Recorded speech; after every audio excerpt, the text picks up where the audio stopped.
6 de la mañana, 59 minutos, se encuentra con nosotros Rodrigo Gómez de la Torre, representante del sector empleador ante el Consejo Nacional de Trabajo y Salarios. Buenos días, gracias por estar aquí.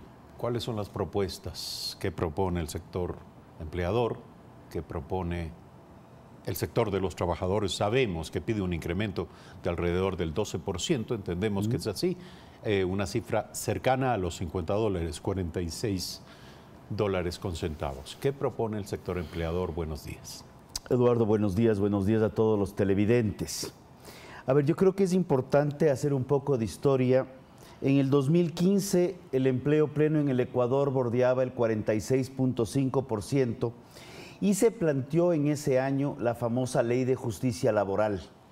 Ley que complicó, más allá de generar mayores derechos a los trabajadores, frenó la contratación. Se evidencia que para el 2016 el empleo pleno baja al 41.2%. Un año después baja 4 puntos el empleo. Baja casi 5 puntos del empleo pleno. 2017 viene, en el 2016 tuvimos una reunión bastante larga, hicimos una serie de análisis muy positivos. Esperábamos que con la reducción de la confrontación, porque se veía un cambio de gobierno, era inminente un cambio de gobierno, esto iba a cambiar. Pero ya con las cifras del 2016 comenzamos a trabajar ya no en generación de empleo, ya comenzamos a trabajar en buscar el seguro para el desempleo. Qué irónico, ¿no? En vez de estar viendo mecanismos de crear más empleo, estábamos viendo cómo proteger a los desempleados. A ver, ¿cuál fue la evolución de las cifras? Bajó el 2016 4 puntos. Bajó ¿Qué continuó ocurriendo? Luego, en el 2017 cerramos con 40.4, seguimos bajando empleo pleno y la última cifra que tenemos del INEC ya es de 39.6. Es la cifra más baja en muchos años. Y cuando regresamos un año atrás, el 2014 estábamos en 49. En 4 años hemos perdido 10 puntos de empleo pleno. Cerca de 800,000 trabajadores han salido del empleo pleno, primordialmente al subempleo, empleo no adecuado o desempleo. Son temas más de léxico. Ahora, ¿qué tiene que ver esto con el debate de incremento de sueldos? El incremento salarial se lo hace muchas veces basados en cifras y cómo ha subido la inflación o cómo ha bajado la inflación, qué proyecciones tenemos para el siguiente año. Los últimos años hemos sido muy optimistas y hemos esperado que las cosas cambien. Sin embargo, lo que vemos es que se proyectó el año pasado un incremento de $11 y lo que terminó el año es que hay una brecha. Por primera vez en muchísimos años, el ingreso familiar calculado por el INEC está en $720 y el costo de la canasta básica familiar está en $714. Es la primera vez en muchos años que ya ni siquiera las mismas cifras pueden sostener. Actualmente el ingreso sí está por sobre el costo de la canasta. ¿Dice usted que el ingreso de las familias es mayor que el Las cifras del Instituto Ecuatoriano de Estadísticas y Censos así lo determinan. ¿Por qué? Porque se supone, y esto es importante para nuestras audiencias entenderlo, se supone que en el núcleo familiar al menos hay 2 personas con capacidad de trabajar. Es curioso, la apreciación realizada es exacta. El INEC ya sostiene que del núcleo familiar de 4, 2 están en capacidad de trabajar y están con algún tipo de ingreso. A pesar de ello, para llegar al 720 no se consideran 2, se considera solamente 1.6. O sea, uno con empleo completo y otro con un empleo de más o menos, digamos, medio tiempo con yapa. Pero son 2 que ya están trabajando. Entonces, vemos una profunda preocupación. Otro hecho inédito. Pero si me permite, esto siendo una realidad probablemente afirmada, sustentada en los datos, en las estadísticas, probablemente no corresponde a la realidad de todos los ecuatorianos. Precisamente, lo que nosotros estamos planteando es que tengamos mucha prudencia. A ver, acabamos de ver el caso de la proforma presupuestaria. La proforma presupuestaria estaba en $58 más o menos, ha tenido que ser revisada a 50. Yo me pregunto si es un tema solamente de llegar a acuerdos para defensa de una posición política en un papel. ¿Por qué no pusimos la proforma en 80 y salíamos sin déficit?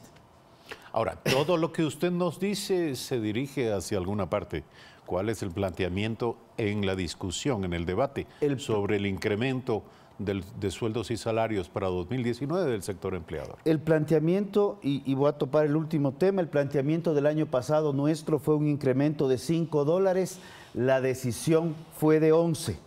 Qué curioso que esos $6 sean justamente la brecha que tenemos entre ingreso familiar y canasta básica y costo de la canasta básica.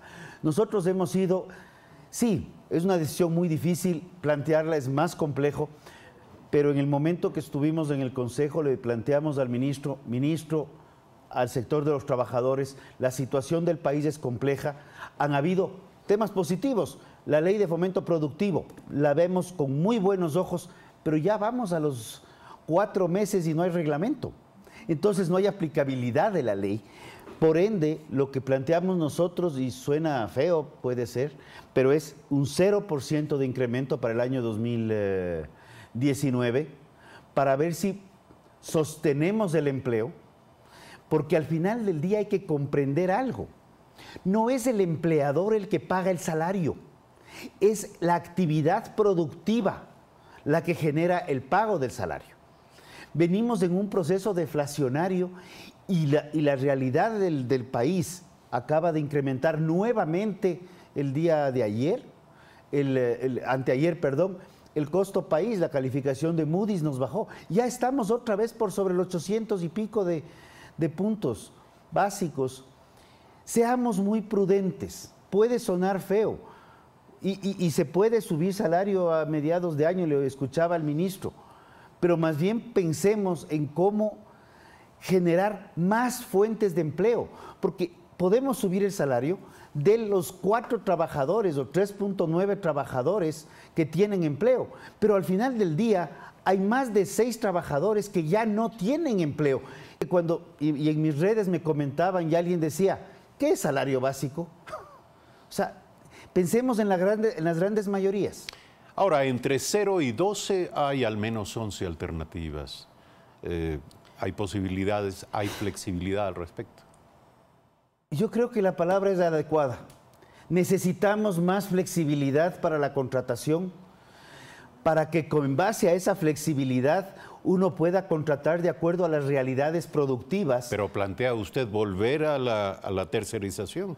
Tercerización fue mal utilizada, pero los procesos de contratación a través de un tercer rubro no son descartados. De hecho, hemos visto un sinnúmero de temas donde se está aplicando, más allá de que esté dentro de la ley o no.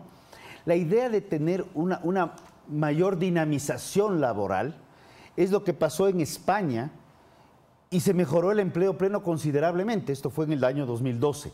Sí creemos que hay que revisar la sobrerrigidez laboral, que viene siendo uno de los elementos que resta competitividad. El problema es que todas las fórmulas de flexibilización están asociadas a la lamentable idea de la violentación de los derechos de los trabajadores. Creo que también voy a estar de acuerdo a la lamentable idea de, no necesariamente es un tema pragmático. Muchas veces tener mayor posibilidad de contratación y de desvinculación laboral puede generar un mayor dinamismo del mercado laboral. Hay veces empresas que necesitan personal por 5 meses, por 8 meses, pero pasados los 3 meses ya se complica. Se han creado modalidades contractuales que no acaban de aterrizar a los requerimientos productivos.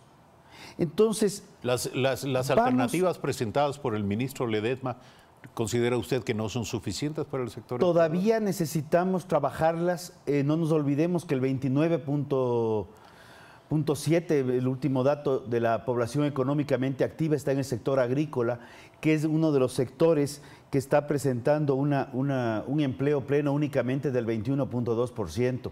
En la ruralidad, no es solamente sector agrícola. Sí creemos, vamos a tener una nueva conversación, unas nuevas evaluaciones. El tema, yo creo que el tema este año ha mejorado el discurso considerablemente porque ya dejamos de hablar solamente de salario. Ya estamos hablando de competitividad, ya estamos hablando de que no es solamente un tema de subir salarios, sino probablemente ver mecanismos para bajar los costos de vida. Es una pena que las hidroeléctricas no estén operando a plena capacidad para que la energía eléctrica, no solamente para el sector productivo, que la energía eléctrica para el ciudadano todos en los general consumidores, sin duda. baje.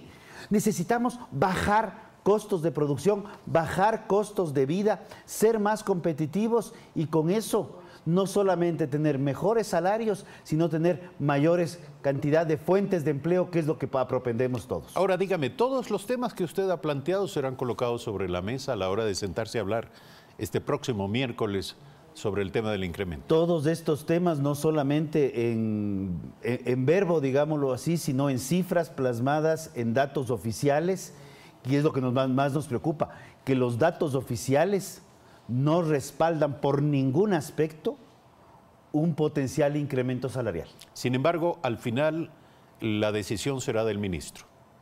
Hay que tener claro que la decisión se la tiene que tomar por consenso, no es un tema de mayorías, es una decisión de consenso como determina la ley, pero hay momentos en los cuales uno puede ser, como se dice, políticamente correcto y en otros momentos uno tiene que ser pragmático ante una realidad nacional y unas proyecciones de futuro. 7 de la mañana, 10 minutos. Gracias por estar esta mañana aquí. Queda abierto el tema y planteada la discusión y el debate. Por cierto, será materia de atención pública en las próximas horas. Rodrigo Gómez de la Torre, representante del sector empleador ante el Consejo Nacional de Trabajo y Salarios. Brevísimo corte. Regresamos con más. ¿En qué consiste la iniciativa del proyecto de ley para eliminar las pensiones vitalicias a expresidentes y ex vicepresidentes de la República?